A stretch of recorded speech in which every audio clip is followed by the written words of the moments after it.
Welcome to Shnokered Wrestling Reviews. I am your host, George the Animal. Today I will be doing my preview slash prediction show for the Extreme Rules show that's going to be on the WWE Network this coming Sunday. The first match will be, well, to start off with, can't forget this, I will be consuming Jameson's Black Label Irish Whiskey to help me get through this mess and hopefully make things a little more interesting. So, kampai, as they say here in Japan.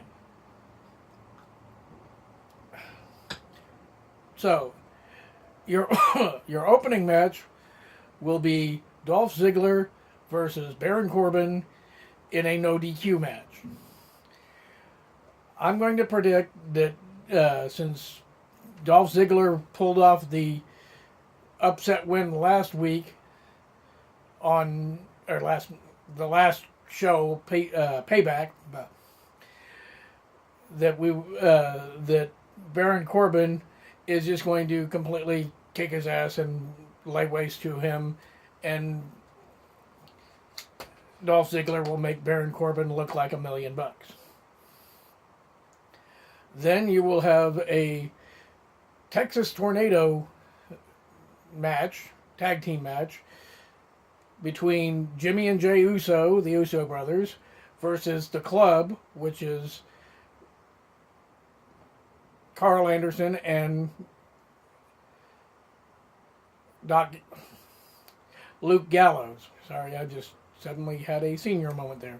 So, Luke Gallows and Carl Anderson versus the Usos in a tornado tag match.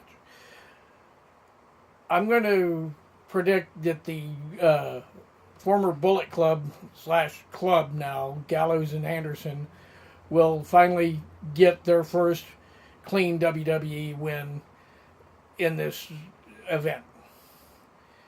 Then you will have Kalisto versus Rusev with Lana in a regular singles match for the U.S. title.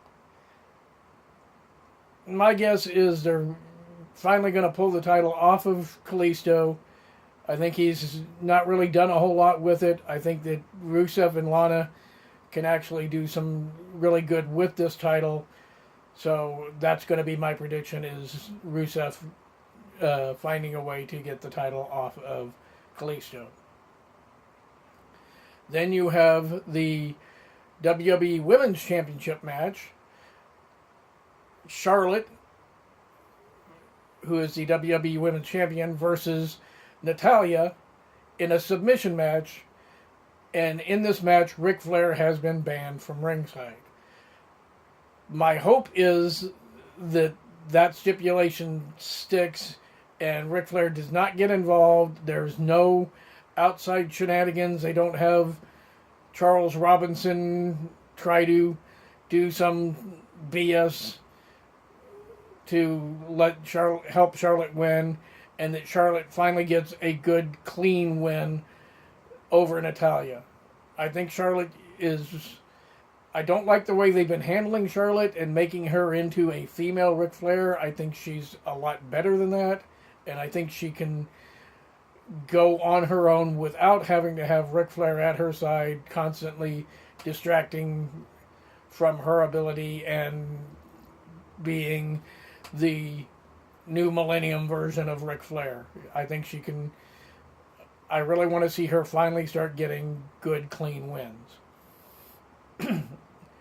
Then you have the WWE Tag Team titles, which the New Day, Kofi Kingston, Big E, with Xavier Woods in their corner, versus the Vaudevillains. Honestly, this match could go either way, and I wouldn't be surprised to see the Vaudevillains actually pull off the win here, but I'm going to go ahead and predict that the New Day is going to retain their titles and Vaudevillains are going to move into more lower tag team feuds. Uh, I just don't see their gimmick carrying over as well to the main roster. I don't want to see them end up being like the Ascension, where the Ascension was very dominant in NXT, and then they came up to the main roster and immediately just kept losing and jobbing out and becoming a joke. But I'm afraid that's what's going to happen. Hopefully I'm wrong. Like I said, it would not surprise me if the Vaudevillains actually pull off the win and then move on to a feud with Kaz, Big Kaz and Enzo whenever Enzo Amore comes back from injury. But we'll see what comes after that. Then you have the Fatal 4-Way Intercontinental title match. Miz, who is the champion, with Maurice in his corner, versus Kevin Owens, versus Sami Zayn, versus Cesaro. This should be a very good, outstanding match. I'll get into my top 3 matches at the end here, but for right now, I think this has the potential to be one of the best matches on the card. My prediction is Owens and Zayn cancel each other out, continuing their feud, and The Miz, somehow or another, with Maurice, manages to sneak some kind of victory in on Cesaro, leading to a singles match down the road between Cesaro and The Miz, and at that point, I think it's when Cesaro will win the title. I don't want to see see Cesaro get the title in a multi-man throwaway pay-per-view. I want to see him win that at like SummerSlam on a big stage in a singles match and let him show exactly what he can do. The Miz has been doing really good as Intercontinental Champion.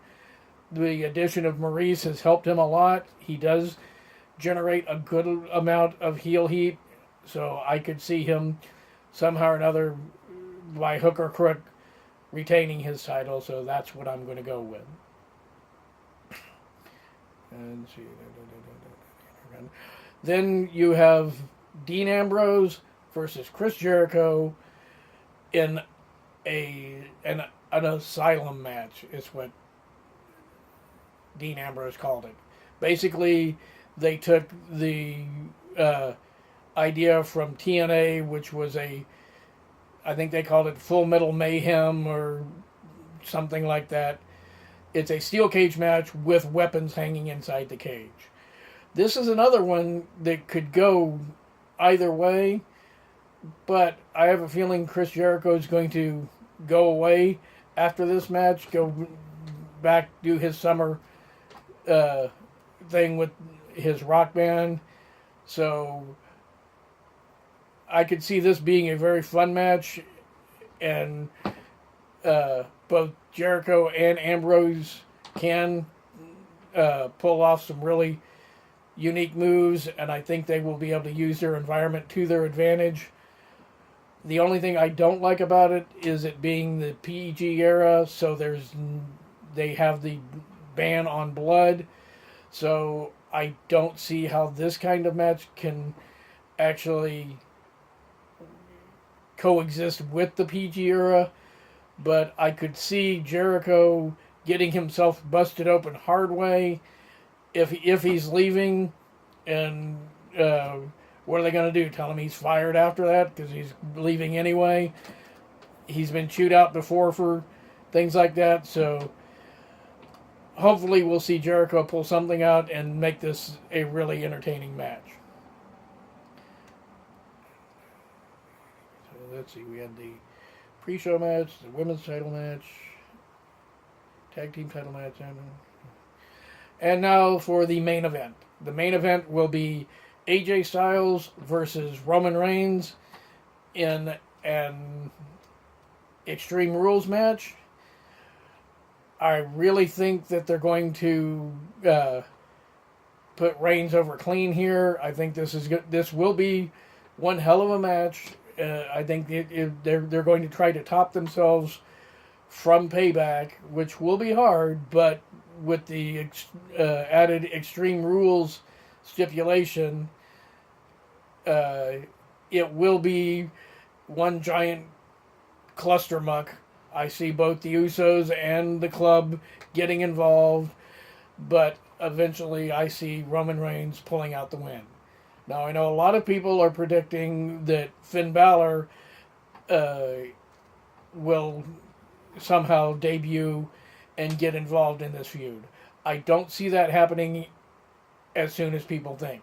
My main reasoning being he's in the NXT title match at the next NXT takeover on June 8th in a steel cage match against Samoa Joe, and they're billing that as their final feud. This will be the end of the feud between Joe and Balor, and people are saying that whoever loses that match will be the next call up to WWE.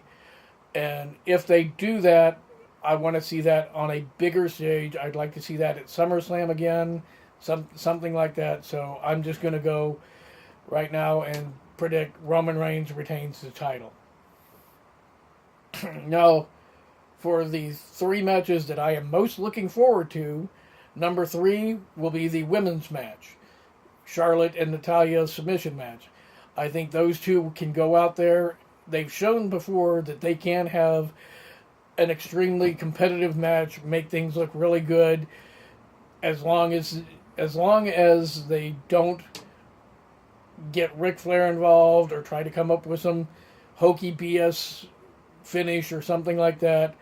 I want to see Natalya or Charlotte finally get a good clean win over Natalya. Natalya, quote unquote, passing the torch from one generation to the next, and then Charlotte moving on to a feud with Sasha Banks. The second match I'm looking most forward to is the Jericho Dean Ambrose Asylum match, because once again, I think that has the potential to really steal the show, and depending on what they let them do and how things play out in it, I think that could be one of the best matches of the night. Now, the match I'm actually most looking forward to will probably surprise a lot of people, but it is the Fatal 4-Way match for the Intercontinental title. You have Kevin Owens, you have Sami Zayn, you have Cesaro. Those 3 can all put on tremendous matches, and The Miz has proven that when given the proper opponent, he can hang with just about anybody whenever he needs to. So that's going to be the match that I think is going to be the show stealer of the show. So let me just throw a few quick plugs in here. Check out Joshua Baker's Beer and Song of the Day Facebook page and YouTube show. He's the one who got me to start doing these videos. Kevin Sherman of Heavy Metal and Booze. He's hopefully going to be able to edit this into something coherent and make things look a lot better than they have any right to be. And finally, Richard Strasberg and Tyler David of the On the Network podcast and the On the Network podcast Facebook group and page. They're the ones that got me. They got me to go onto their show and let me start talking about wrestling, and gave me the confidence boost to actually go through and do this. So, until next time, I'm going to be looking up at the lights after doing the JOB, and thank you for watching, and kompai.